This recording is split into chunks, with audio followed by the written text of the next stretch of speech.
bukti terdakwa 1 dan 2 in case Fakta persidangan ini yang terungkap di Juru Pengadilan Tipikor, Jumat Awam, Juru Kasus Korupsi Pembangunan Masjid Sriwijaya Jilid 1 dengan terdakwa Edi Hermanto, Syarifuddin, Dwi Kridayani, Samo Yudi Arminto.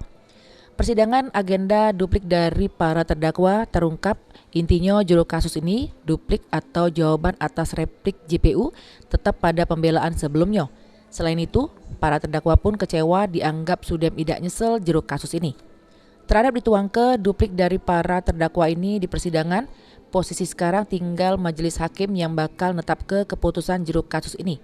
Selanjutnya, persidangan yang dipimpin Majelis Hakim Sahlan Effendi nunda persidangan sampai tanggal 19 November KG untuk masuk ke agenda putusan dari Majelis Hakim. Sri Febriandi, PAL TV.